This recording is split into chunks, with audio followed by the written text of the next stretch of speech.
Good afternoon. Thank you all for being here.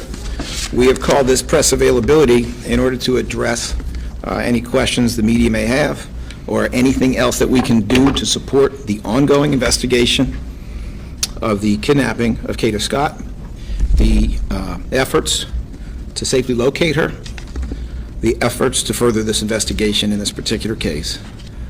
I just want to start by saying October is Domestic Violence Awareness Month. Our prosecutors, victim advocates, and law enforcement staff are deeply concerned about every victim and survivor of crime, and those who are victims of domestic violence are extremely important to us. And we will be giving a few more details about the investigation and prosecution of defendant Keon King. Most of the details of the case you already know. You're aware of them.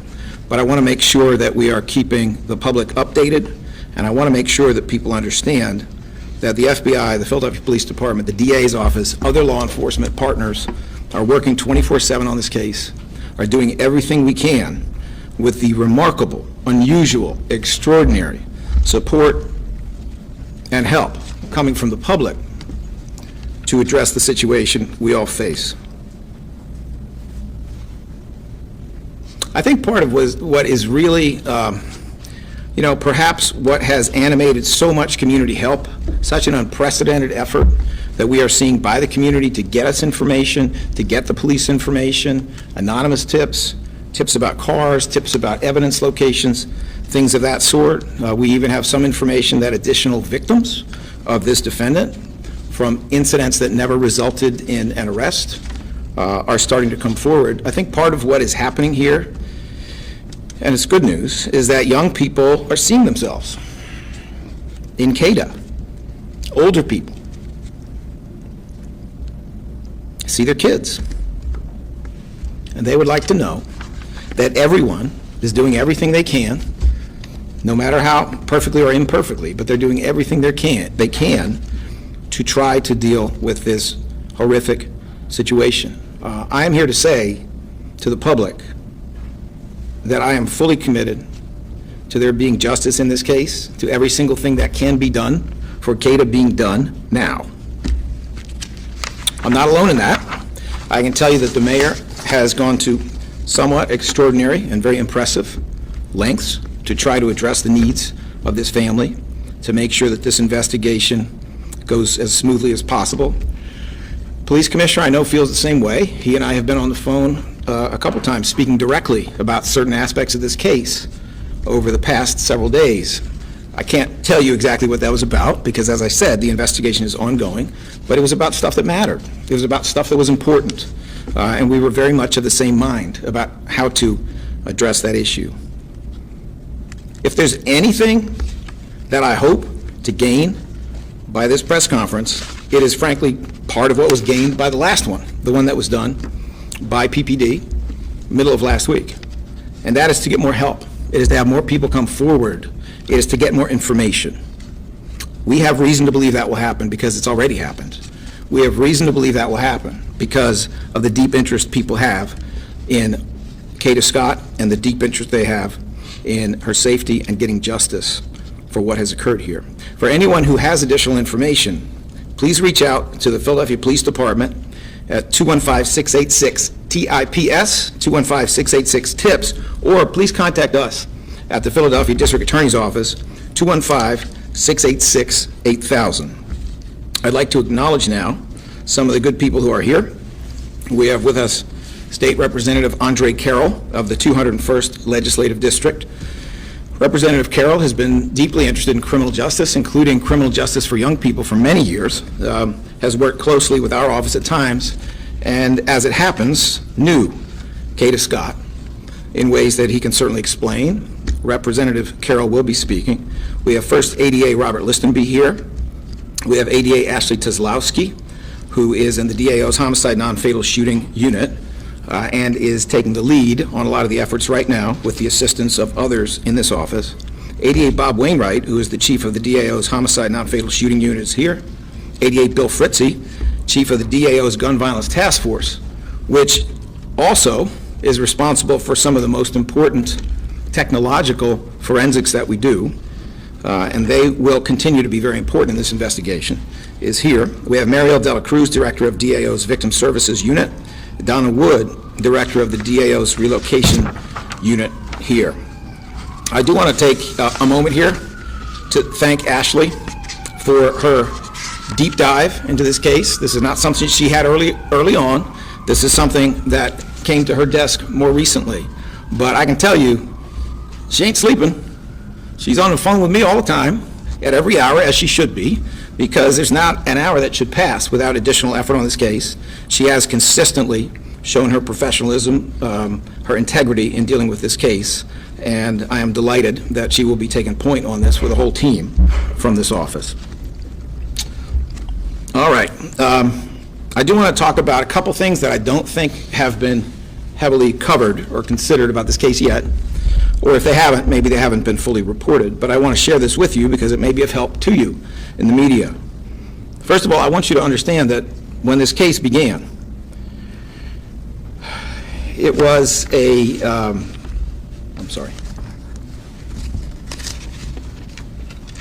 when this case began, well, let me rephrase that.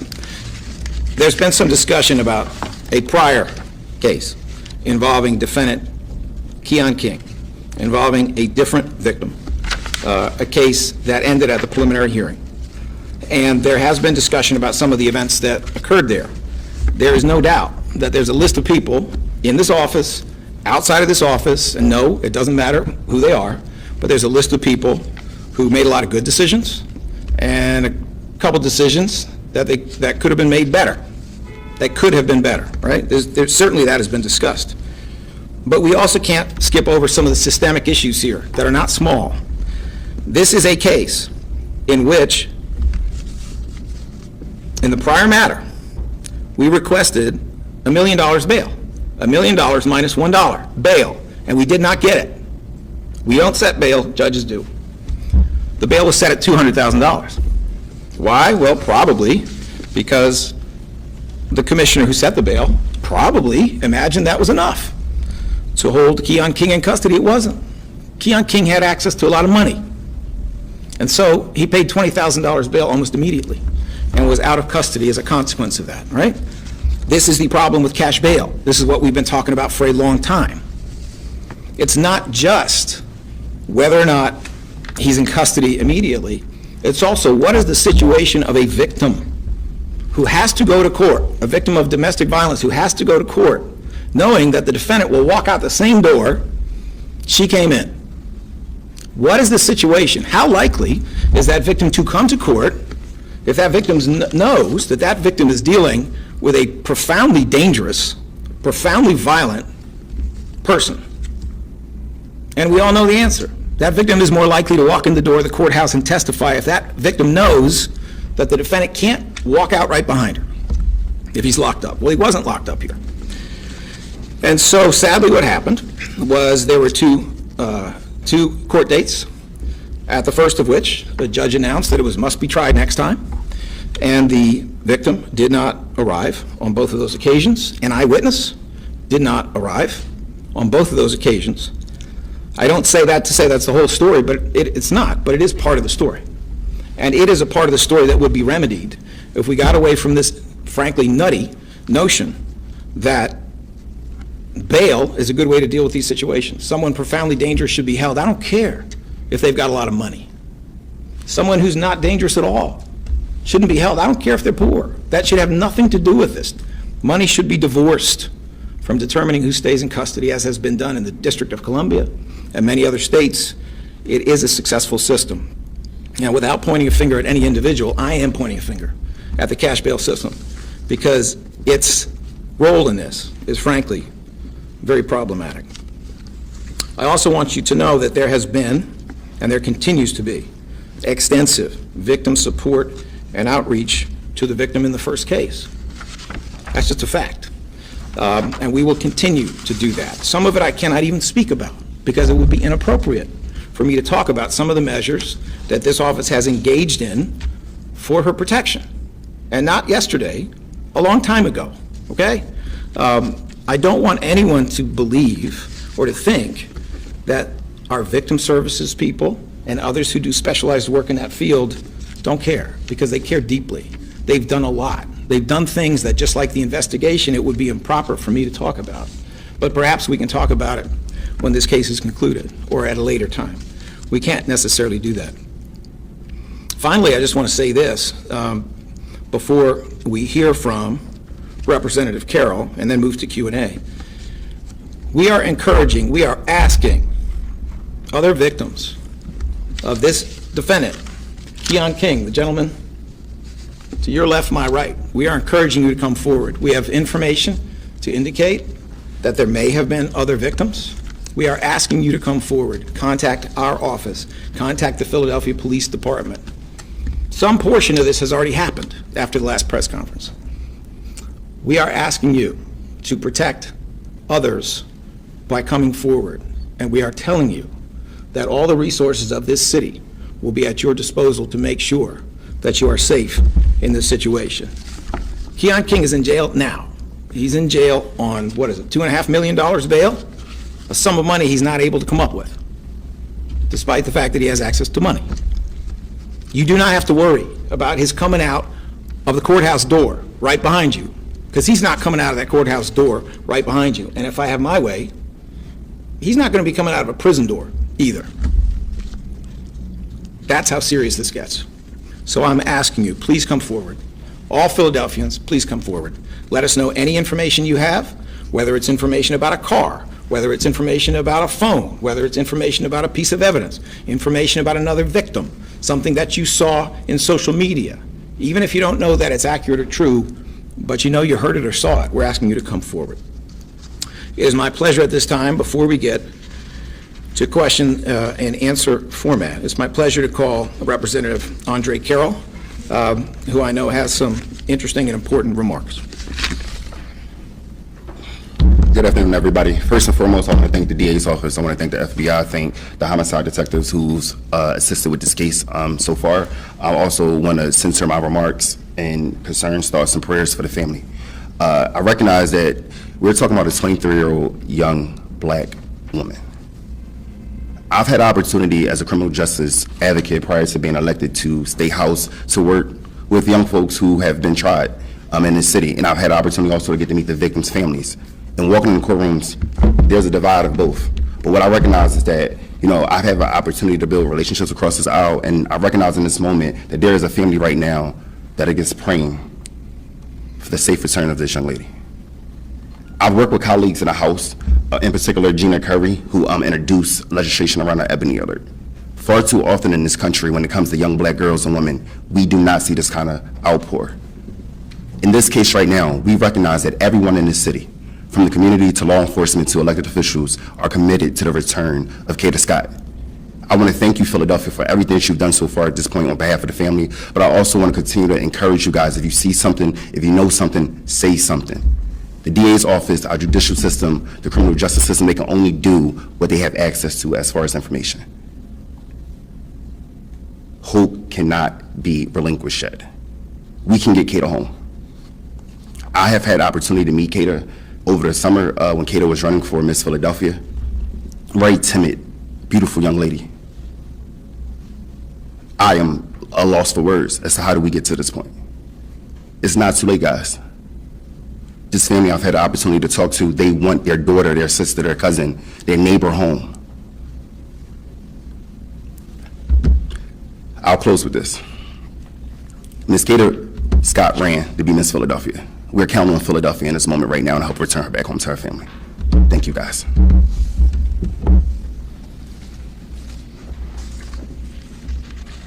Thank you, Rep. Carroll. One final comment before we go to Q&A. The sad truth is that the story of Kada is not just about Kada. It's about a lot of other women. It's about a lot of other women who don't report what has happened to them out of fear or because of the unique dynamics of domestic violence or for some other reason. It's about a lot of other women who do report, and then for a wide variety of reasons, including fear, but not just fear, don't go to court. Please report. Please come to court. Please let us try to do our very best with your case to protect you. Please. You are not just protecting yourself from things that can get a whole lot worse than you imagine, but you are protecting every other woman in Philadelphia. And you're doing it at a time when, sadly, the national climate is not fair to women. So I am saying to every woman out there, every girl out there, every other person who may have been a victim of domestic violence of any sort, please let the Philadelphia Police Department, the FBI, the Philadelphia DA's office, please let all of us, and the mayor, please let all of us support you by coming forward. We will do justice. We will make sure that the accountability fits the act, and we will make sure, as best we possibly can, that there is the right outcome. All right. With that, we will move to Q&A. Channel 3 CBS, Joe Holden. Mr. Krasner, thanks. So if bail in the February, January incident, when it came before the courts in April, was not sufficient, your office could have moved for bail modification, correct? You have the option of trying to do what is often a midnight or 3 o'clock in the morning telephonic appeal to a municipal court judge. The unfortunate reality of this is that some, but not all of these judges don't want you calling them in the middle of the night. And if you do, they lower the bail. They don't raise it. They don't leave it. They lower it. So it is always a complex strategic decision. Why is that? Why would they lower the bail? Because of a phone call? Because they don't want to be awakened in the middle of the night, because they don't want appeals.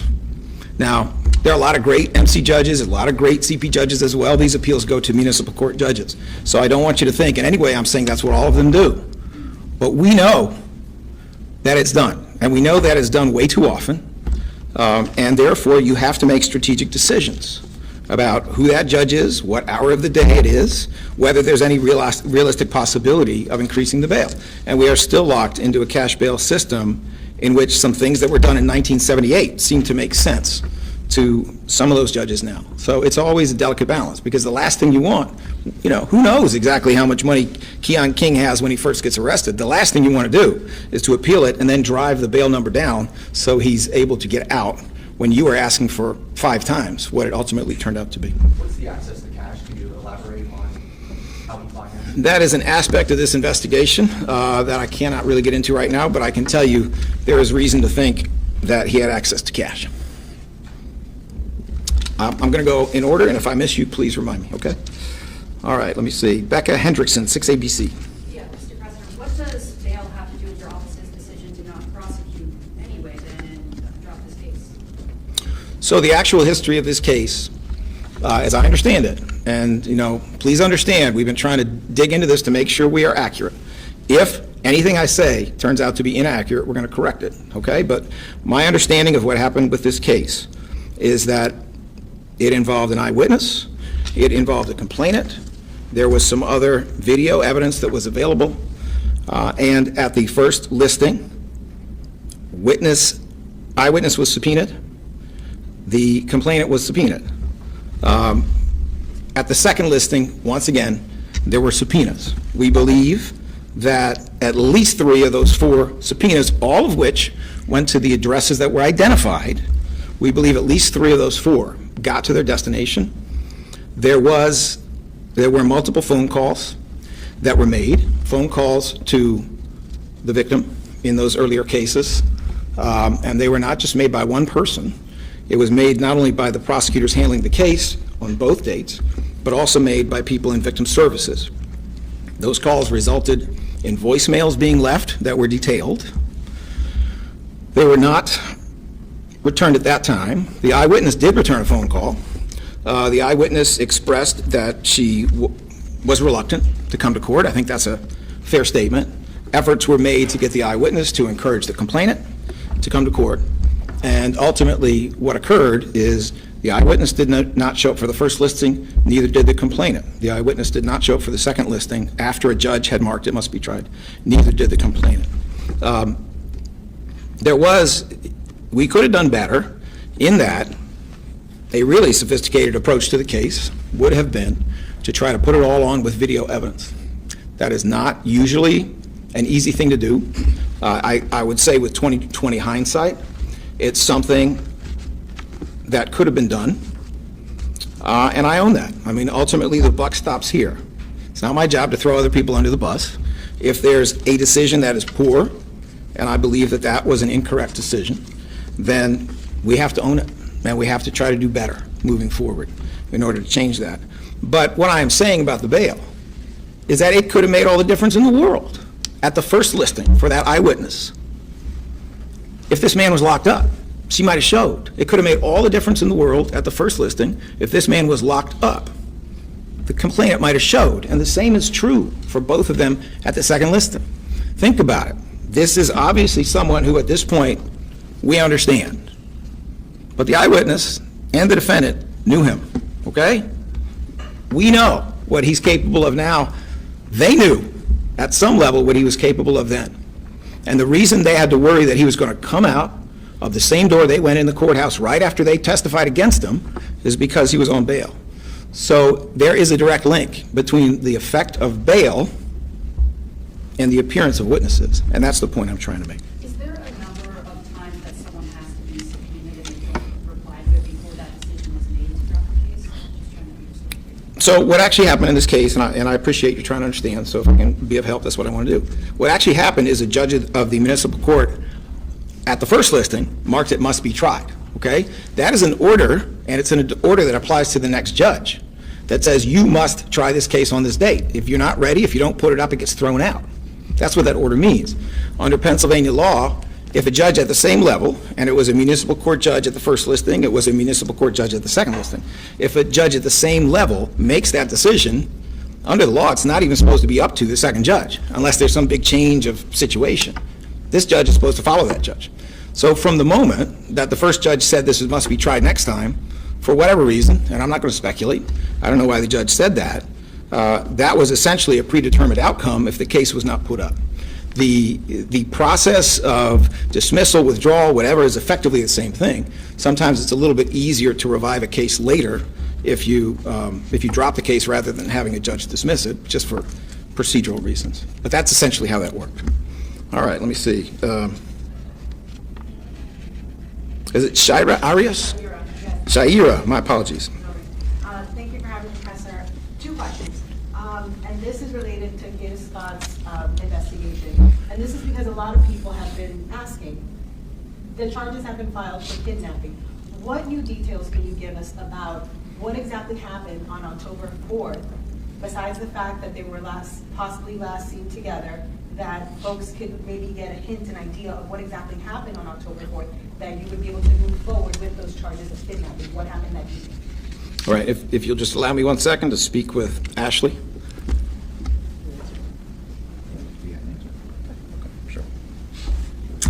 So in terms of the investigation as itself, unfortunately, we don't have any new information since the last time I spoke with you all. At this point, it is still very much an active investigation. So my answer is going to be similar to what I've already said, which is the information that we know is that he was the last person with her. He was traveling with her when her phone goes offline. We have every reason to believe at this point she did not go willingly. She was about 20 or 30 minutes into her shift. From all of the witnesses, her family that we've spoken to, this is unusual behavior for her. And as we now know, several of her items have now been found in locations that don't make much sense. So at this point, we have every reason to believe she did not go willingly. And at this point, we're 2 weeks later, and we still don't have her. I think we have more than enough at this level to charge him with the charges that he's been charged with, which is kidnapping, criminal use of communication facility, recklessly endangering her, and all the charges that we approved. Thank you, Ashley. And my last question was, how many new victims have come forward since? So at this point, that's still very much in flux. I know the police department, I know our victim witness team are all fielding those calls, and so I'm sure at some point we'll have more information on that, but at this point, I wouldn't want to speculate in terms of how many there are, but there are people coming forward.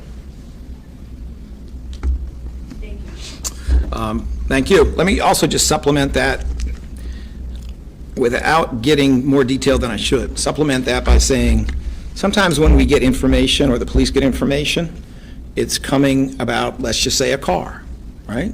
Information about a car.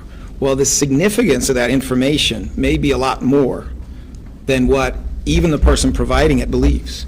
If you get information about a car, if that takes you to a car, if that allows you to do DNA on that car, if that allows you to do geolocation on a navigation system in that car, if that allows you to look for other things, that may branch off in multiple directions and provide layers and layers and layers of important information.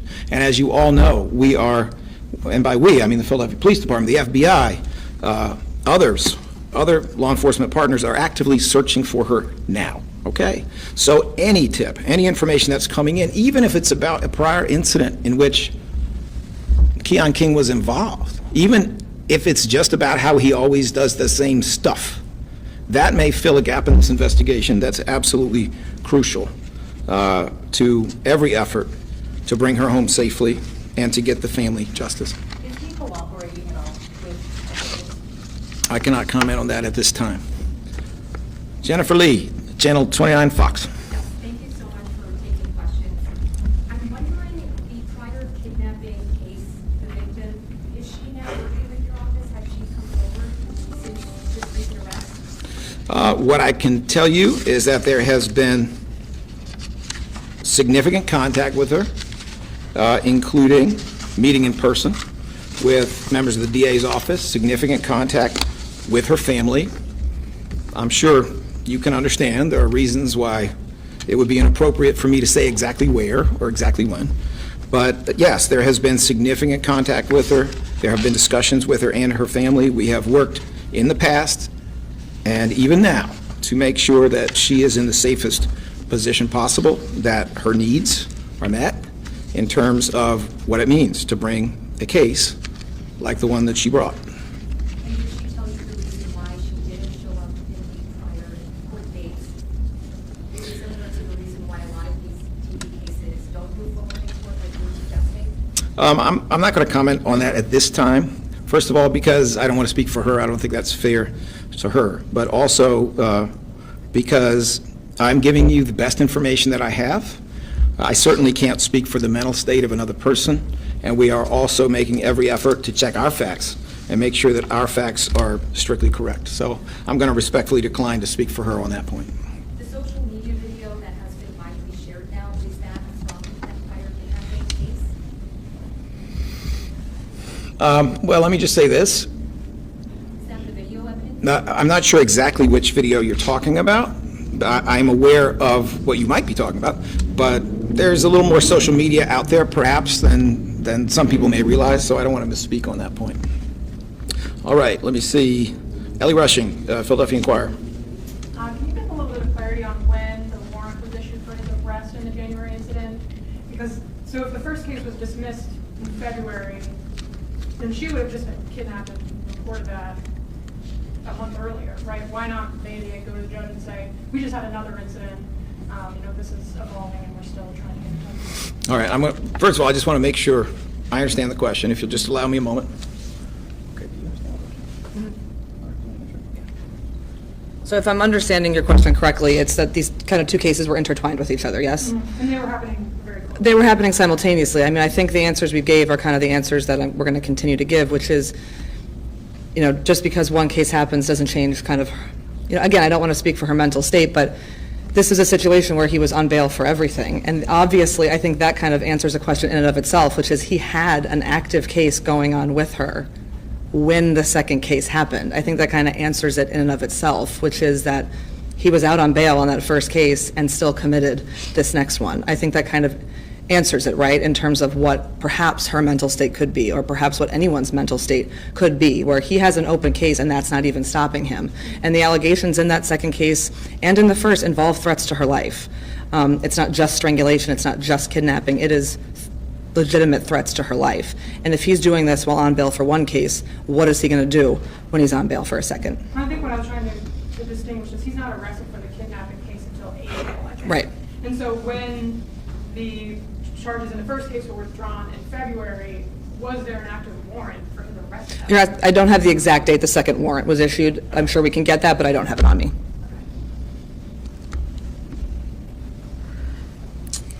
All right, Sherry Stone, Philadelphia Tribune. Hi, I'm sorry. I'm wondering if the golf car that was found belonged to Keon King, and like if you're allowed to give him details like what happened as a result of the search, like if you find anything that can be shared.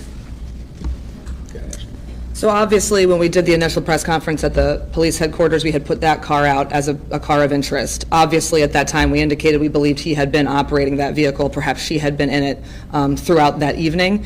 We recovered that car. That car is still being investigated. What I mean, obviously, at this point, we haven't released anything in terms of that search, but it is being searched pursuant to a search warrant. But we do have significant evidence tying him to that car. We did before, and then we did upon recovery of that car. In terms of where it was, video evidence surrounding it, we can connect him to that car again.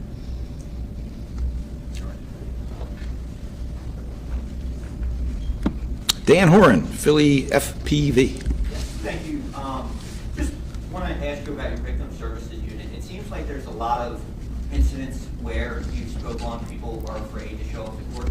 Is there any part of your team that meets with these victims or speaks to them before the court case to meet them at the court and to move with them through the process and then out afterwards to make sure they get through their car and it goes smooth?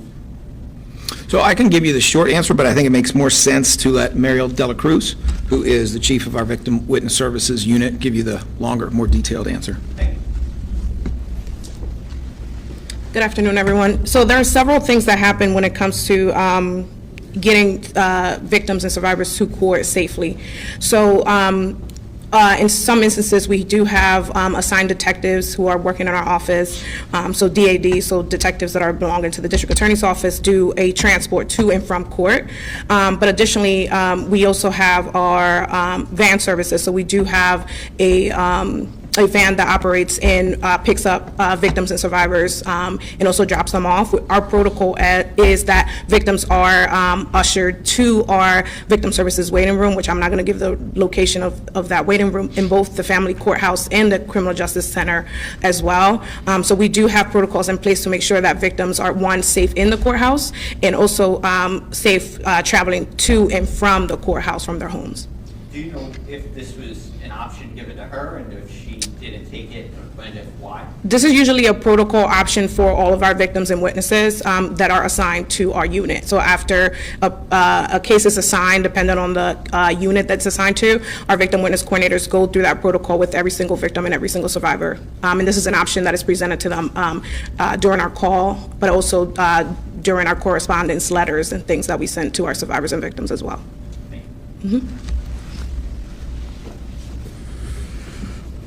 Philadelphia neighborhoods. That would be Lauren Morris, Colt Gunn, and Kevin Gruen, who I am passing? Okay. Very good. Now, I know that some of you came with questions on other matters.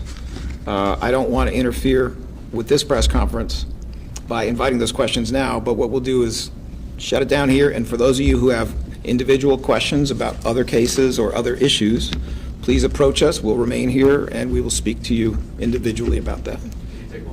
One more on this? Thank you. Yes. If Mr. King has very sensitive information about the whereabouts of Ms. Scott, I know he has rights, but is your office leveraging anything to try to get that information from him? What I can tell you is that every single effort that can be made to help Kada and her family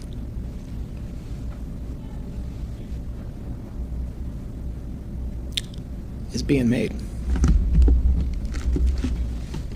Thank you. All right.